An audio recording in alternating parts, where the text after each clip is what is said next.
You gotta love that music. How you doing, guys? Welcome to Talking Food. Yours truly, Chef Carlo. And today we have a new addition to the show. This is Ethan. Hi, guys. How you doing, Ethan? Doing great. Ethan is one of our culinary students here at Nash, and he's gonna be here having fun with us as we explore and we travel the world of food. Awesome. Okay, today, a little bit of knife skills. It's important to have good knife skills in the kitchen because you might not have everything already diced up and ready for you. And it's really easy, and we not need to be afraid. So today, one thing I'm gonna show you is how to concasse tomatoes, how to dice peppers in a way that can be used for your steak sandwich, or I'm gonna show you how to do it like for the high-end kitchen. And an onion, believe it or not, there is about 50 ways to skin an onion. Okay, so tomato concasse. Tomatoes, they have seeds inside and they have a skin. So most of the times when you buy your tomato sauce already jarred, it doesn't have any of those. Most chefs and most people use canned tomatoes because their availability year round. But now it's the end of the summer, there are tomatoes around, you can make your own sauce. So what we're gonna do is, the reason we use the canned tomatoes is because they have no skin and no seeds. So what they do basically at the canning facility is they shoot them with steam. This hot steam will basically flake out the skin, and mechanically they remove the seeds. We're gonna show you how to do how to do that here today. No machines required. No machine required. The only machines are the hands. And these are skills that we teach students here at Nash Community College, the first semester of class, because this is something that it will go with them for a long time. So Ethan is going to start the process. So to do this, we have a pot of boiling water. When I mean boiling water, I don't mean a rolling boil. I mean simmering. The bubbles are just working nice and slowly. So Ethan what he's going to do is he's going to take, the first thing to do, we're going to take the stem receiver. That's a good way to put it. That's a good way to put it. I guess so. In a 45-degree angle, it's going to go around the tomato and remove this one right here. After that, he's going to score the bottom of the tomato on an edge pattern. We want to score it. We don't want to just cut it all the way in. It's going to be a little bit easier to peel the tomato. Okay. So that's going to allow also the hot water to penetrate under the skin and be easier to peel. So we have a pot of boiling water and I have a pot of ice water. So what we're doing, we're not cooking the tomatoes. We are just blanching them in hot water for about 10 seconds. These tomatoes are really nice and ripe. If you blanch your tomato and then shock it in cold water, and after 10 seconds the peel doesn't come off easily, just put them back into the hot pot and blanch them for 10 more seconds. But don't leave them there for 5 minutes, otherwise you'll make tomato soup, and that's not the point.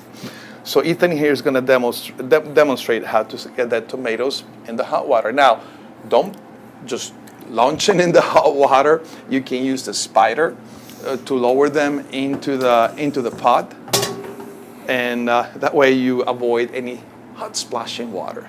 And trust me, it's not fun to have hot splashing water. Are you counting your Mississippis? 1 Mississippi, 2 Mississippi, Good. 3 Mississippi, 4 Mississippi. God, it sounds really southern when I do that. Well, aren't you from the area? Yeah. Well, there you go. Okay, hold on 1 second. Not yet. Gotcha. Not yet. So another thing we need to keep in consideration when you have water that is simmering gently and you add cold tomatoes in there, it's going to drop the temperature of the water. So leave it in there a couple of more seconds. If you're doing a lot of tomatoes, you can pull it out now. Gotcha. If you have a lot of tomatoes, then you can use a big brazier or a stock pot that you can do that. Now, they're being placed now in the cold water and stop the cooking process. Don't let them hang out there way too long, because then they're going to start absorbing the water that they're sitting. But you can leave them there, make sure that they're cold. Now, I'm talking because some people, like if it is me, I'll just leave them there, the phone rings, or a student asks me something, and they'll be left there for about 3 hours. Okay, so we have the The tomatoes are in shock, so that we stop the cooking process. Now we're gonna proceed and peel the tomatoes. So, as you can see, slow. I'm sorry. So, hey, no, it's okay. He's gotta get it closer. The skin is already coming off. And Andrew's gonna give you here a close-up. And if it doesn't come off this easily, you can also help with your paring knife to peel it back. But look how easy the skin comes off. Nice and clean. And that is completely skinned off already. And it's gonna sit on the side, and then we're gonna show you how to do the seeds. Okay. See this That one offering resistance? Yep. Well, use the paring knife, my friend. See that just worked out just well, didn't it? Absolutely. One that came off clean, one that didn't. Well, this is the beauty of this show, and we're live. Nothing is pre-made, and we're gonna have fun with it. Oh yeah. Okay. Come on. It's getting there. There we go. Good job. Now, turn the palm on your hand this way so also can be seen by the camera. There you go. Learning all the new camera stuff. Awesome. That's great. So, after you have seeded your tomatoes, we're gonna show you how to dice them. And it's also, since they have no seeds and no skin, it can be also used for garnish. You can also make them use them for salsa. It's gonna make a really clean salsa, and you're not gonna have the tomato seeds in there or the skin. I'm okay if I have my tomato seeds in there. I actually like to use the tomato seeds because they're nice and acidic in the flesh. Last little patch. Okay, awesome. Gotcha. Alrighty. So here, let me give you a hand with that. Okay. I got you. Okay, so now we're gonna seed the tomato. So if you cut the tomato this way, you're not gonna expose, if you cut it this way, you're not gonna expose all the cells of the tomato. We're gonna cut it through what we call the belly or the equator, let's put it that way. Here, cut it that way so we can show the cells of the tomato. So once you cut it like that, you expose the cell of the tomato, and now you have a better access to the seeds. A couple of techniques to do this. The first one will be just to press gently on the tomato. And if you cannot get all the seeds out, what do you do? Just use the spoon, kind of. You can use a spoon. What about if you don't have a spoon available? Use your finger. Just reach inside there. Just push them all out. And push them all out. So I did the first one, you do the rest. Gotcha. And you push them all out. And you're gonna get all those seeds, all those evil seeds out. People go like, oh my God, seeds. Now, if you are a tomato grower aficionado, this is the time that you might wanna save those seeds to either dry them for the next season or already plant them in your garden. Wherever you live in the United States, if you live in Florida, you can grow tomatoes year round, or California. All the sunny states. Sunny states, yes. All right, show the tomato to the camera like that. Awesome. Good. Nice. Now to do the other one.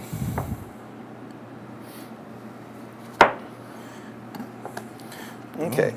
And some people will save, keep going. Some people will save the water of the seeds and the seeds itself because it's a little bit acidic, and you can use it also to make dressings or to add to your salad if you don't mind the seeds. But we do it basically to remove the seeds, so it's also aesthetically more pleasing.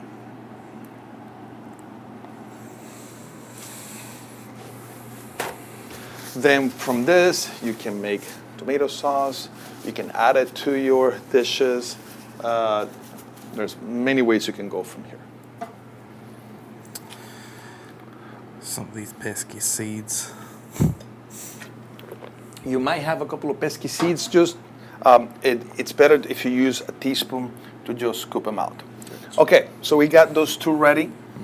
Okay, I want you to show how to dice your tomato for a concasse, Gotcha. which is the traditional word, French concasse. When we in the kitchen say concasse, we already know that this process has to happen. It has to be blanch, it has to be shocked, and it has to be diced into medium diced tomatoes. All righty. Oh, Sir? thank you, sir. Look at that. Alrighty. So Ethan here is going to demo how to concasse the tomatoes. He's going to cut them first.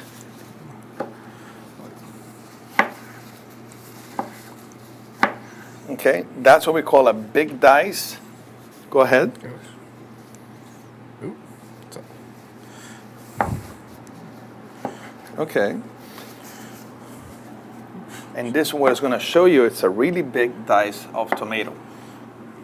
So that's going to be a big diced tomato. It has no skin, no seeds. We want to go a little bit finer on the concasse when we do it, when we use it. Pass me the other knife, thank you. When we use it for garnishes or salsas.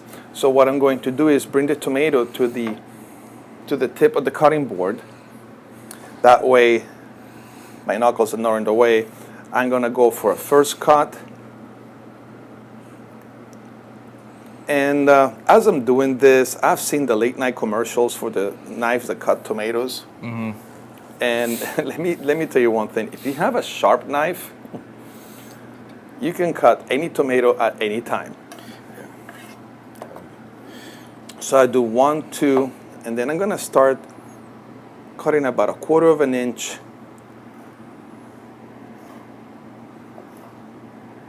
Quarter of an inch strips. I'm gonna pick up the tomato, rotate it, so it's gonna be easier for me. And I'm gonna keep it about 1/4 inch. So this is your traditional tomato concasse. So it's being diced. It's about 1/4 inch dice, and this is what you want to use for garnishes, and you want to use for salsas. If you want to do something for salads, you want to keep it a little bit on the chunkier side to give it a better texture. And of course, at this point, you will just collect it. You don't need to have this fancy knife, but I just like that one with the wooden handle. And that is your tomato concasse. Don't be afraid to practice, especially right now the tomatoes are in season. And the worst thing that can happen is you can put them in a pot and boil them to make sauce. Salsa, see, salsa in Italian is sauce. And salsa, we don't know what it is. Okay. So please wipe this down over there, if you were so kind. So we move to the next one. We're gonna dice peppers and cut peppers. Now there's a couple of ways that we can do our peppers. We need to also seed them because they're full of seeds. A couple of ways you can do this. What I like to do is, let's say I'm using peppers for cheesesteaks, and I'm just looking for a clean pepper that I'm gonna saute with some onions. I am not worried about the aesthetics of the pepper.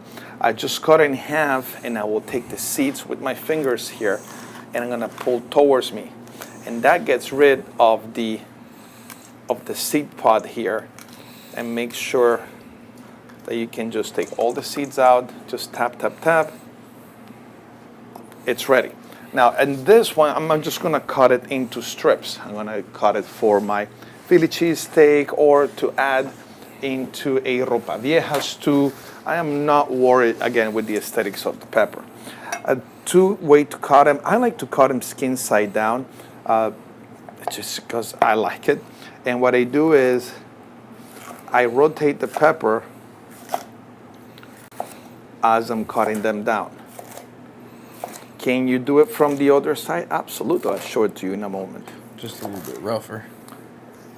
Now, how thick should you cut your peppers? That depends how much heat and how long you're gonna cook them. If you're gonna just quick saute them, I suggest about a 1/4 inch. If you're gonna stew them for ropa vieja, go 1/2 inch. They'll keep the shape. Now, you can also do it from the shiny side and just cut it all the way down. Again, if you have a sharp knife, it shouldn't be an issue where you cut it from.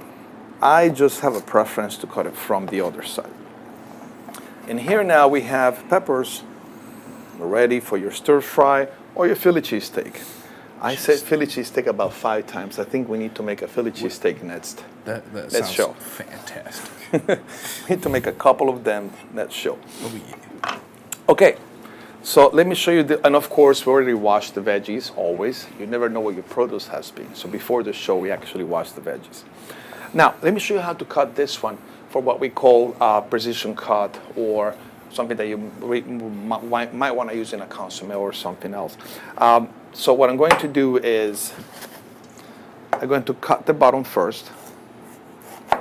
This system is going to yield a little bit more waste, but whatever is going to yield this, you can always add it to your stir fry.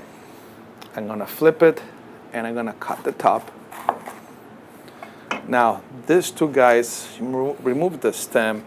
You can still slice it and add it to your stir fry. There's nothing wrong with that.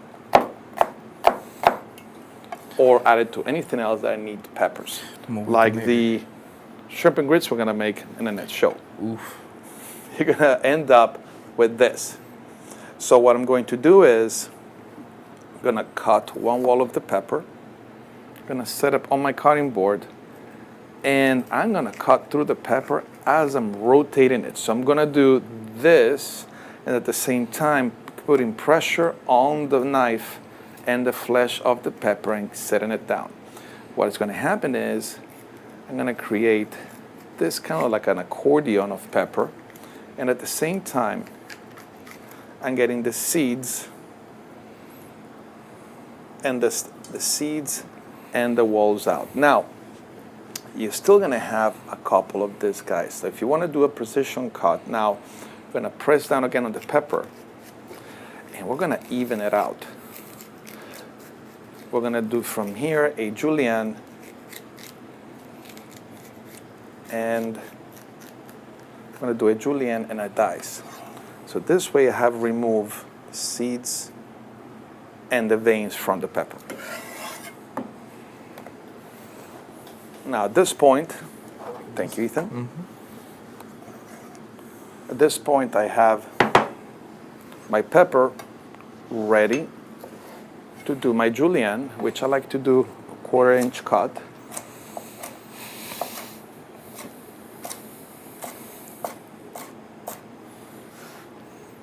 That's my julienne pepper. Now, if I want it even more, let's say I want perfect sizes, then trim the top, stir fry, trim the bottom.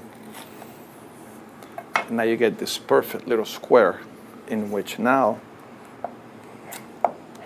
you will get every single size of the julienne is going to be the same thickness. Now, if you want to get to your dice, to your small dice, which is a 1/4 inch, then you can line up your strips.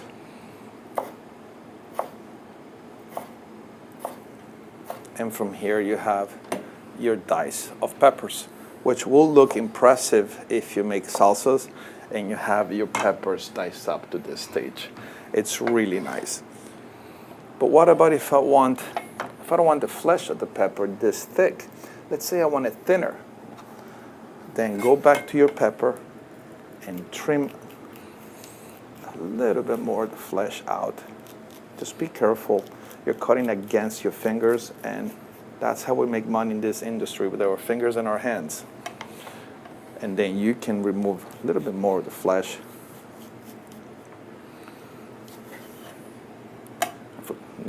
Never forget a sharp knife. Goes a long way. It goes a long way. And now we can do a finer julienne of peppers. It's going to be a little bit finer than this one. And from here we go for small dice. Now, do you have to go through all this trouble when you make Philly cheesesteaks? Or you're going to saute this ones? That is going to be up to you.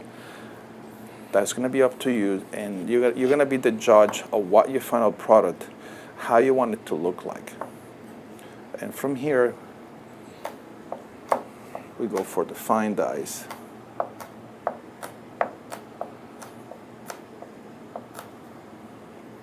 Which this will look impressive if you're using it for a consommé or for a garnish of a sauce. And this came all from one pepper. One whole pepper. And don't be afraid if you make a mistake when you do this, even if you're starting the culinary career or if you're, just keep practicing and keep practicing and keep practicing. We have these videos for you. We have more videos on the NCC Culinary YouTube webpage in which we showcase all of these techniques for you guys. And practice makes perfect. Last but not least, I want to show you about the onion. Believe it or not, an onion seems simple, but at the same time, it can be cut and skinned in different ways. Now, I like to, first of all, we wash this onion. Still, I want to peel the onion on top of a bowl because there might be still some dirt here in the layers. So I cut the top first, cut the bottom. And here's a fun trivia. Every time you buy onions, it's going to have these layers of dry skin on the outside. When you pick onions on the field, or if you have an onion garden, when you pick it up from the ground, it's going to be shiny with no dry skin.